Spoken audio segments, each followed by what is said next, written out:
신약성경 353쪽 히브리서 1장 5절에서 14절까지 한 절씩 교독하겠습니다.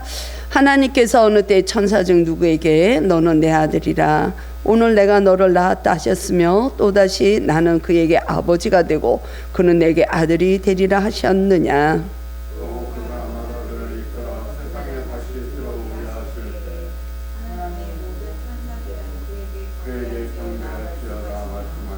또 천사들에 관하여는 그는 그의 천사들을 바람으로 그의 사역자들을 불꽃으로 삼으시느니라 하셨으되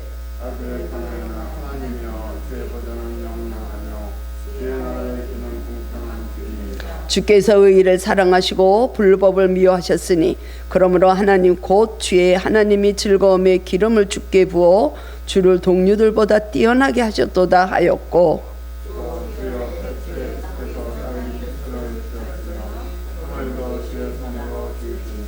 그것들은 멸망할 것이나 오직 주는 영존할 것이요 그것들은 다 옷과 같이 낡아지리니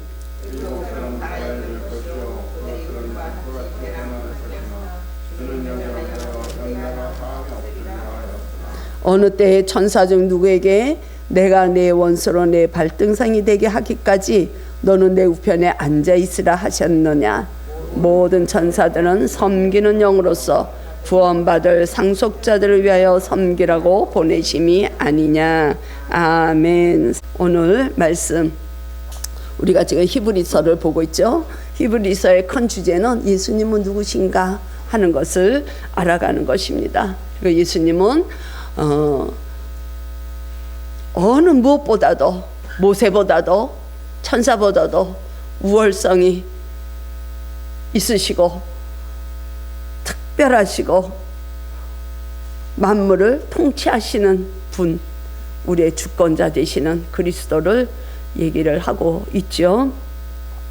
그래서 지난주까지의 시간을 이어서 오늘은 그 주님의 그 우월성이 우리가 이제 지난주까지 이제 7가지의 주님의 우월성, 만물을 통치하시고 상속자로 오셨고 또 우리의 주권자가 되시고 이런 걸 다 이제 보고 정말 주님이 누구신가를 우리가 이제 알아가고 있는데 오늘은 이 히브리서 기자가 천사보다도 우월하시고 천사보다도 탁월하신 그리스도에 대해서 오늘 증언을 하고 있어요. 그러니까 이 말씀을 보면 구약 성경도 많이 인용이 되어 있고 천사에 대해서도 이야기가 되어 있고 그렇습니다. 먼저 골로새서를 이제 한 장을 볼 건데요. 제가 시간을 좀 줄이기 위해서 이 주보의 뒤에 기록을 해놨습니다. 골로새서 2장 18절 우리 함께 한번 읽어볼까요? 시작.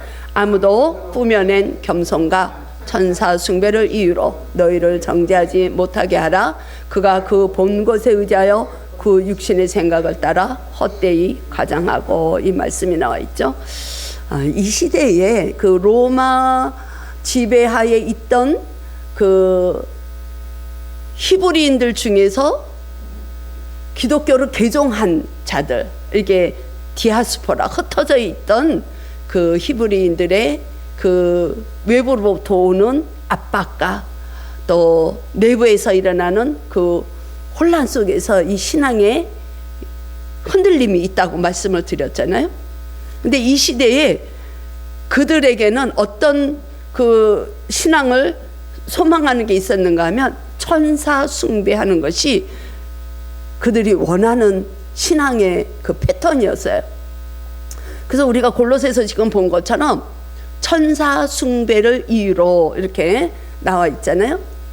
그래서 이 바울도 골로새 지역에 이제 이런 폐단을 염려해서 이제 편지를 쓰게 된 거죠.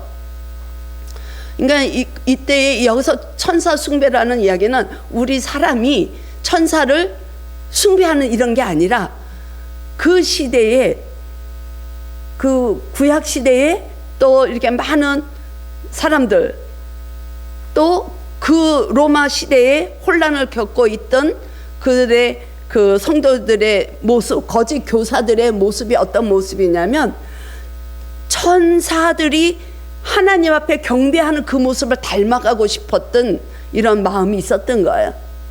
천사들은 이제 영적 존재잖아요. 피조물이긴 하지만. 그래서 하나님 앞에 정말 그 찬양하고 하나님을 경배하는 그 마음이 너무 고상하고 우러러 보이는 이런 모습을 이 거짓 교사들도 흉내내고 싶었던 거죠. 그거를 이 바울은 오늘 이제 그렇게 이야기를 하는 거예요. 꾸며낸 겸손으로 이렇게 얘기를 하는 거예요. 그러니까 과장하는 거죠. 자기를 속이는 거죠.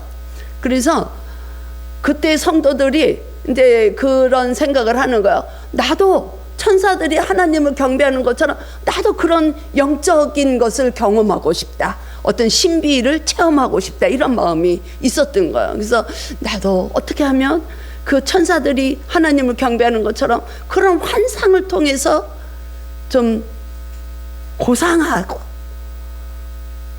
좀 뻔때 나는 이 성도의 삶을 살 수 있지 않을까, 이런 거를 열망하게 된 거죠. 그 환상을 보고 그런 삶을 이야기를 하면 그게 신앙의 어떤 높은 경지에 이르는 것처럼.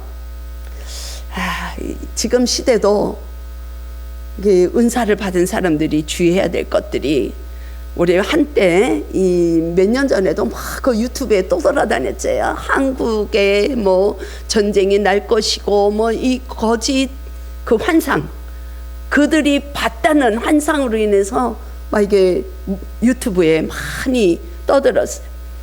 근데 또 말씀에 기초하지 못한 이 신앙인, 어린 신앙들은 그런 거 보면서 혹한다는 거죠.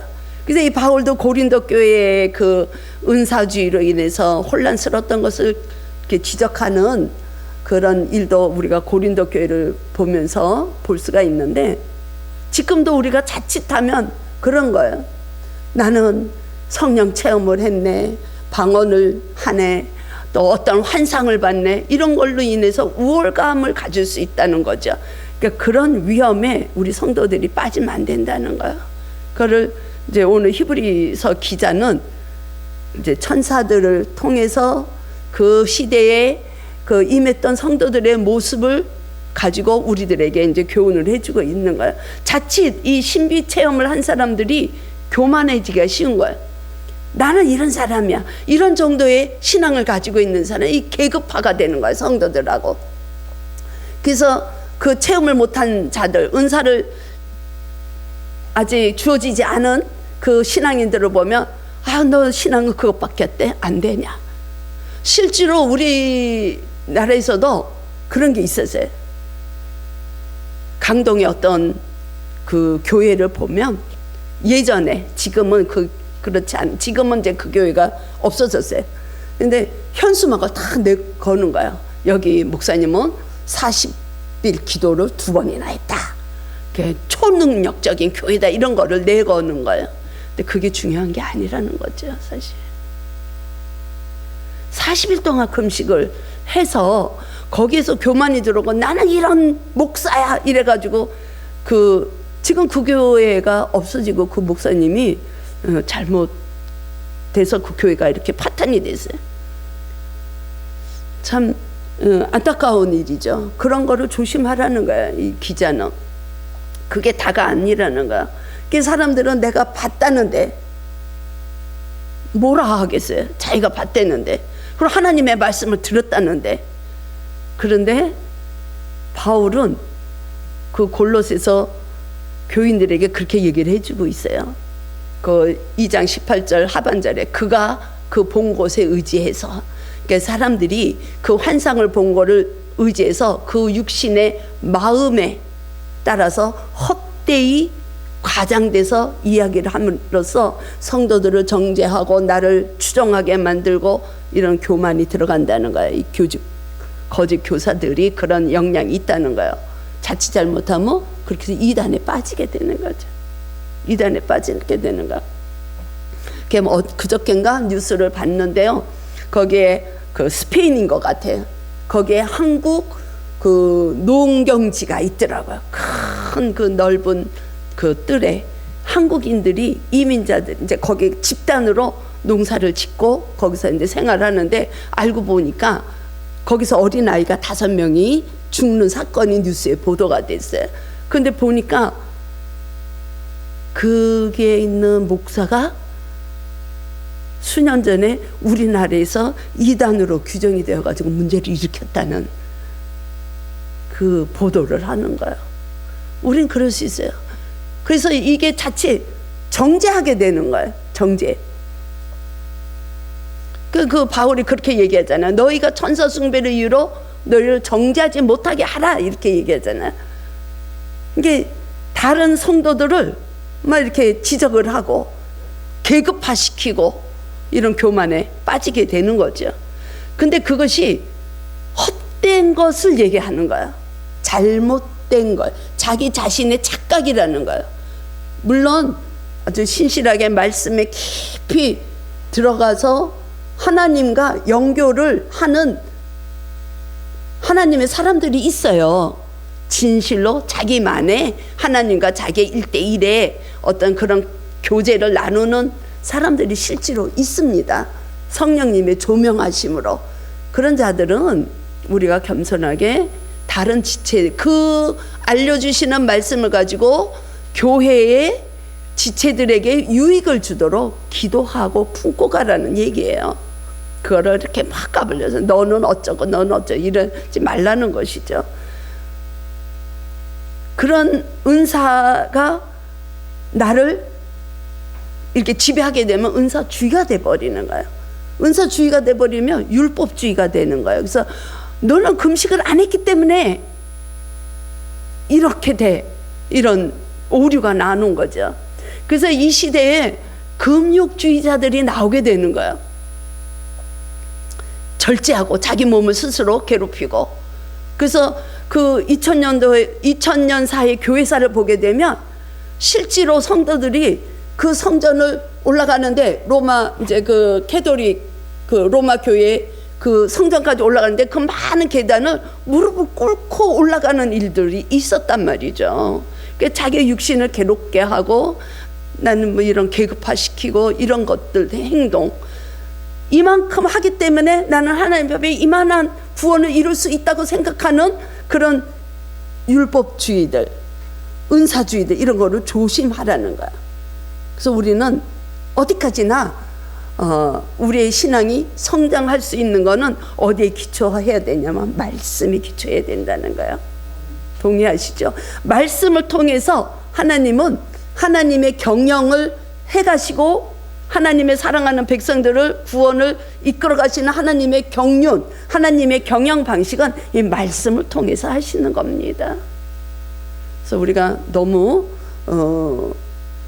말씀만이 우선은 기초가 돼야지 그런 천사를 숭배하고 뭐 이런 거는 환상을 보고 이러는 거는 물론 필요하죠. 필요하고 나만의 하나님과의 그 은밀하게, 그래서 이 뜻이 무엇인가 성령님한테 그 조명하심을 받아서 우리가 유익을 주는 통로가 되어야 된다는 걸 얘기를 하는 거예요. 그야말로 이 거짓 교사들이 얘기하는 것처럼 우리가 행함으로 우리가 구원을 이뤄간다면 십자가의 복음이 필요가 없는 거잖아요. 복음하고 상관이 없는 거예요.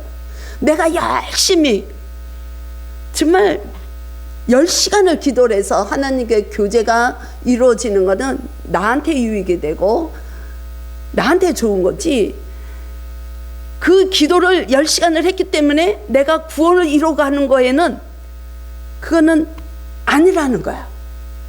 우리가 구원을 이뤄갈 수 있는 건 오직 십자가의 보혈만이 우리에게 구원을 이뤄갈 수 있는 통로가 되는 거야. 십자가의 공로를 무너뜨리는 그런 신비 체험, 우리가 무엇을 행해서 구원을 이뤄간다는 건 조심해야 된다는 것입니다. 그래서 이 히브리서 기자는 천사의 존재를 어떻게 정의를 내리는가, 그게 14절에 나와 있어요. 14절 보실까요? 같이 보겠습니다. 시작. 모든 천사들은 섬기는 영으로서 구원받을 상속자들을 위하여 섬기라고 보내심이 아니냐. 섬기는 영이에요.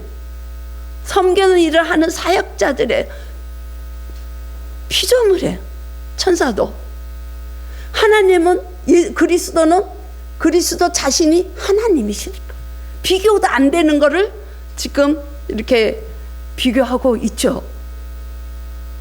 상속자, 구원받을 상속자. 우리가 지난 시간까지 본 것 중에서 그리스도는 만물을 붙드시는 또 상속자.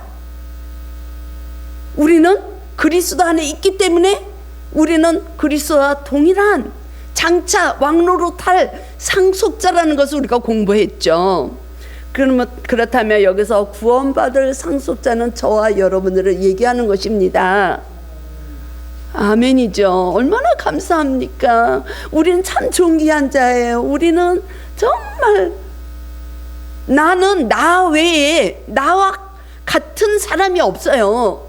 나와 비슷한 사람도 없어요. 나는 나만의 어떤 독특한 작품으로 하나님이 우리를 만드셨어요. 우리 한 사람 한 사람을. 근데 우리는 그리스도 때문에 우리는 상속자로 구원받은 자들은 천사들이 우리를 돌보고 계십니다. 지금 우리 옆에서 수동 들고 있어요. 우리를 섬기고 있어요. 근데 우린 천사에 대해서는 잘 생각 안 하고 살잖아요. 그죠?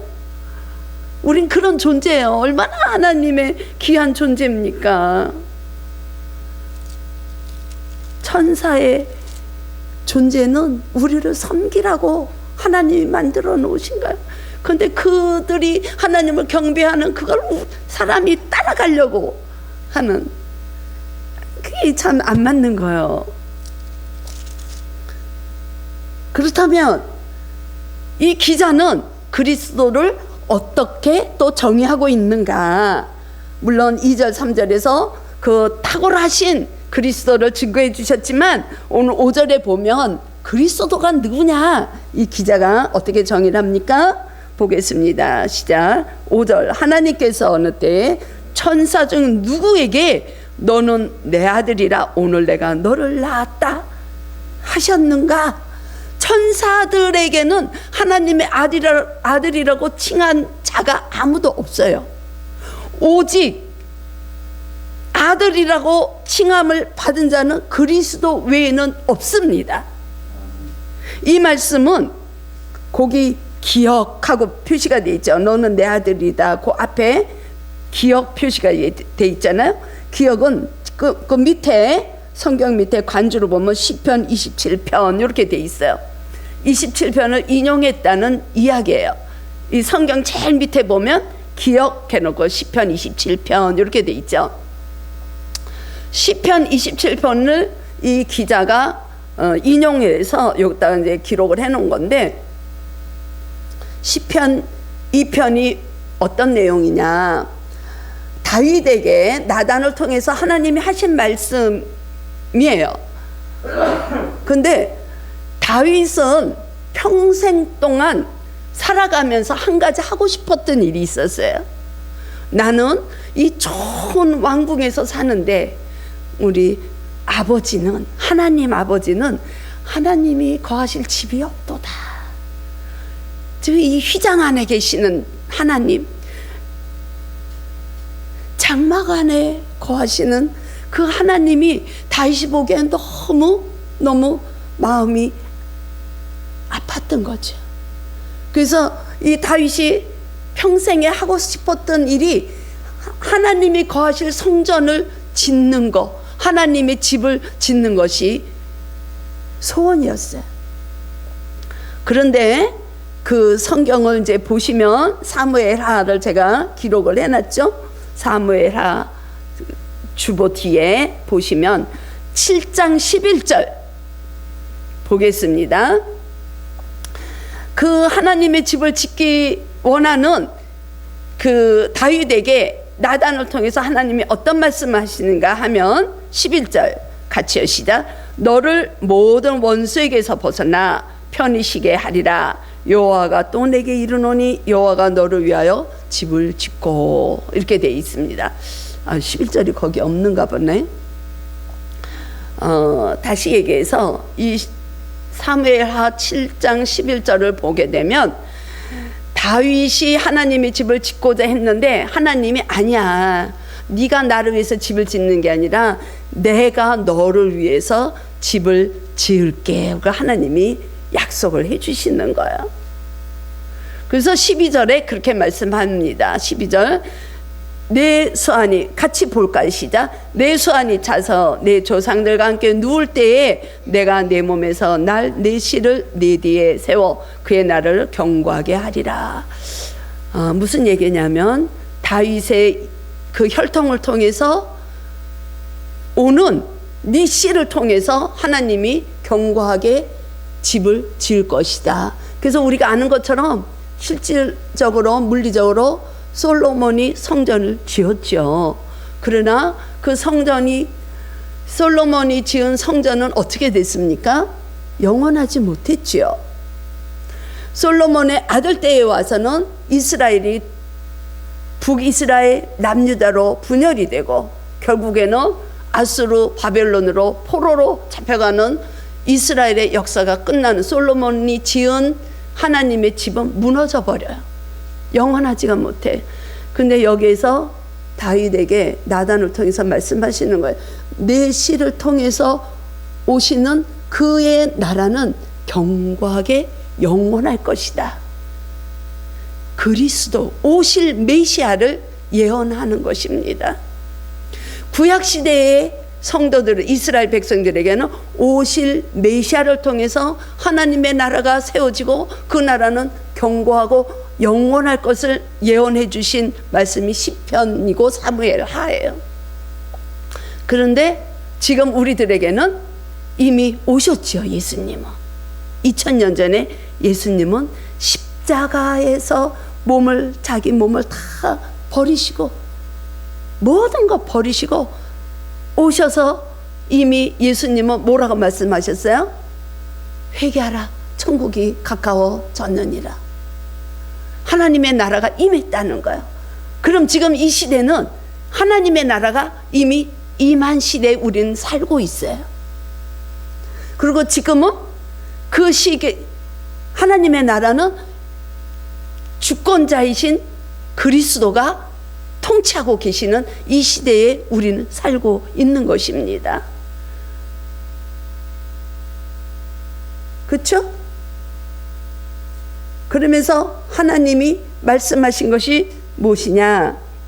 너는 내 아들이라. 여기서 내 아들은 오직 그리스도에게만 말씀을 하고 있는 것이죠.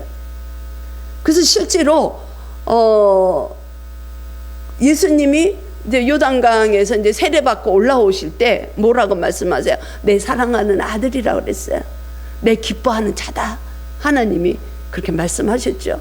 세례를 받고 무리에서 올라오실 때 위에서 하늘문이 열리고 성령님이 충만함으로 비둘기같이 충만함이 성령님이 임하시고 하나님의 음성이 들리는데 이는 내 사랑하는 아들이요 내 기뻐하는 자다, 이렇게 말씀하신 거예요. 또 어느 때 또 말씀해 주셨냐면 예수님이 이제 변화산에 올라가셔서 모세와 엘리야와 만났을 때 이제는 내가 십자가를 지고 죽어야 되는 것을 말씀하실 때 베드로가 놀래가지고 주님한테 그렇게 말씀하잖아요. 여기다가 장막을 지읍시다. 주님을 위해서 짓고 모세를 위해서 짓고 엘리야를 또 우리를 위해서 여기에서 장막을 지읍시다. 예수님은 그때 이제 잘 몰랐대. 그때 이제 이 구름에 쌓이면서 하나님의 음성이 또 들려오는 거예요. 뭐라고 들려옵니까? 내 사랑하는 아들이니 너희는 그의 말을 들으라. 그리스도의 말을 들으라는 거. 변화산에서도 제자들한테 그런 음성이 들리는 거예요. 마가복음 9장에도 있고 이 변화사 사건은 복음서에 다 기록이 되어 있어요. 또 6절에서 뭐라고 말씀하십니까? 5절 하반절에 보면 또 다시 나는 그에게 아버지가 되고 그는 내게 아들이 되리라. 오직 그리스도만이 하나님의 아들이 되시는 거고, 그리스도 안에 묶여있는 저와 여러분들은 하나님의 자녀가 되는 그 같은 레벨에 놓이게 되는 거예요. 6절에서 또 봅시다. 6절, 히브리서 6절입니다. 함께 보겠습니다. 시작. 또 그가 맏아들을 이끌어 세상에 다시 들어오게 하실 때에 하나님의 모든 천사들은 그에게 경배할지어다. 아멘. 세상에 다시 오실 때 무엇을 얘기하느냐?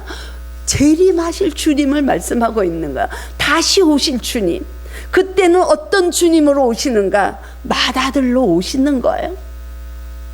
맏아들, 부활의 첫 열매, 맏아들로 오시는데, 맏아들이라는 것이 무엇이에요? 맏아들의 제일 큰 뜻은 상속자를 얘기하는 거예요.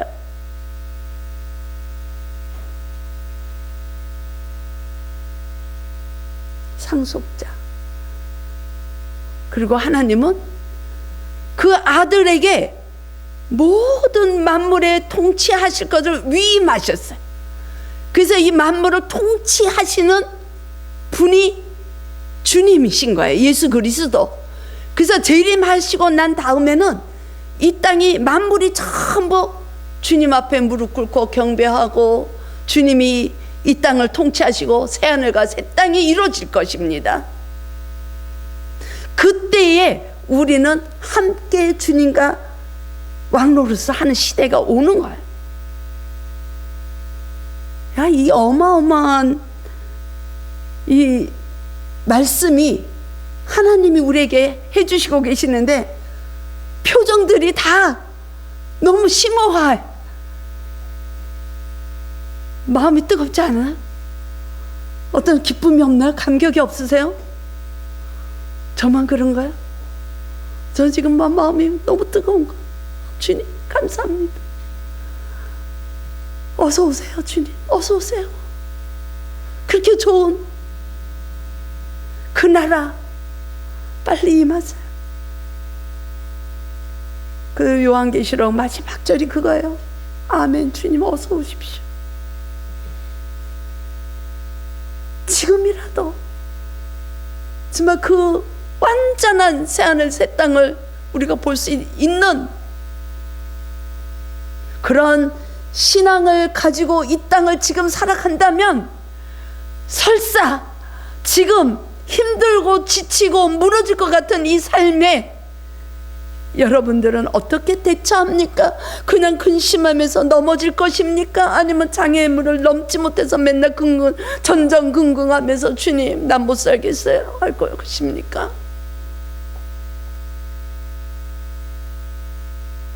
우리는 이길 수 있다는 거야. 그 소망이 있으면 여러분들은 언젠가는 우리에게 이루어질 그 보이지 않는 그 영원한 것을 소망하십니까? 소망하세요?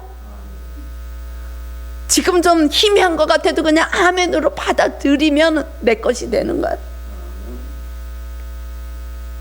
지금은 우리가 희미해요. 다 긴가민가? 진짜 그럴까? 진짜 있을까? 근데 성경이 우리에게 약속을 주시잖아요. 우리는 다시 주님이 오실 때 맏아들로 오셔서 같이 주님과 함께 상속자로서 그 만물을 누릴 수 있는 왕노릇하는 우리가 그 자리에 들어가 있다는 것을 소망으로 오늘 주셨다면 이 말씀을 그냥 지금 우리가 아멘으로 받아들이면 우리께 되는 겁니다. 우리는 우리도 아직 그 영원한 세계는 우리가 아무도 가보질 않아서 몰라요. 어떻게 펼쳐질지 몰라요. 그러나 성경이 우리에게 약속으로 말씀을 해주고 있기 때문에 우리는 그를 소망으로 붙들을 때 주님 이 땅에서 이거 참을 수 있어요. 주님 이거 내가 넘어지지 않고 이길 수 있습니다. 주님 한 분만으로 나의 삶은 충분합니다. 우리가 고백할 수 있지 않을까요? 주님 한 분만으로 충분합니다. 주님 한 분만이면 됩니다. 우리가 고백할 수 있는 저와 여러분이 될 축복합니다. 굉장히 중요한 말씀을 하고 있는 거예요. 그래서 이 히브리서가 굉장히 중요한 것은 그리스도가 누구냐 이거예요. 전체 주제가 그리스도가 누구냐 이거예요. 우리가 그리스도를 믿고 주님을 영접해서 여기 와가지고 하나님의 자녀라고, 나는 나중에 하나님의 나라를 소유할 것이라고 소망하면서 와서 붙들고 살고 또 믿고 나가고 있는데 주님이 누군지 모른다면 우리 너무 슬픈 거예요. 교회 생활은 교회 생활대로 하면서 우리가 종교 생활에 머물러 가지고 그냥 우리에게 주어진 그 큰 것을 놓치고 있다면 우리는 얼마나 정말 헛된 낭비하는 시간을 보내고 있는 것이에요. 우리는 지금 순례길을 가고 있어요. 순례자라는 것은 어떤 나중에 우리가 갈 곳이 있다고 얘기할 때 순례자의 길이라고 얘기합니다. 끝이 아니에요. 여기의 삶이 끝이 아니에요. 이 땅에서는 어차피 우리는 죄성을 가지고 생활하기 때문에 지치고 힘들고 여기서는 좋은 게 하나도 없어요. 우리 맨날 염려하죠? 이 나라가 왜 이래? 우리가 믿는다면서 우리 한국교회가 왜 이래? 우리 맨날 푸념하고 불만 갖고 감사 없이 살아가잖아요. 여기는 당연히 그럴 수밖에 없어요. 이 땅은.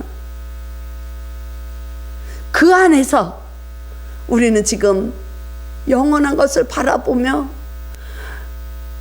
주님이 십자가에서 모든 거 버리고 완전히 이루신 그 하나님의 나라를 우리가 꿈꾸며 한 걸음 한 걸음 십자가를 바라보며 나가고 있는 순례의 길에 있는 것입니다.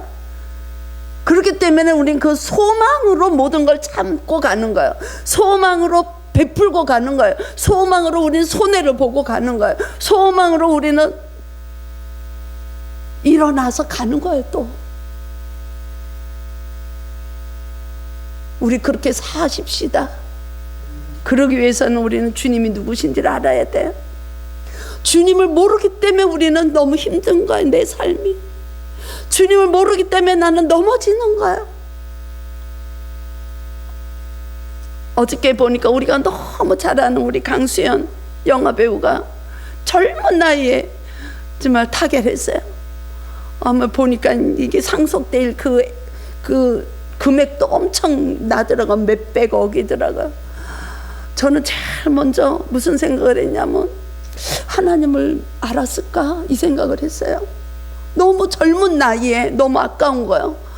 정말 그 시바지 그 영화 얼마나 유명했고 그냥 해외에서도 그 유명한 이제 55세 만으로 세상에 그 아까운 나이에 우리는 이 순례길에 기회가 긴 게 아닙니다. 내일이 보장돼 있지 않아요. 보니까 우리 강수연도 그냥 쓰러졌더라고요. 누가 그걸 그렇게 쓰러질 건 누가 생각합니까? 55살에. 이 땅의 삶이 그렇게 순탄하지 않고 꽃길이 주어지는 길이 아니에요. 여기는. 그렇지만 우리가 승리하면서 매일매일 이 순례길을 갈 수 있는 것은 주님이 십자가에서 죽으시고 부활하셔서 그 생명을 우리에게 주시고 부활의 첫 열매가 되셔서 우리를 함께 그 양자의 영을 우리에게 부어주심으로 우리가 주님과 함께 장차 이루어질 그 나라에서 우리가 정말 왕 노릇을 하고 정말 그냥 생각만 해도 빨리 가고 싶어요. 정말로 이 땅에서의 삶에 연연하지 않게 되는 거예요. 우리는 이 땅에서 바둥바둥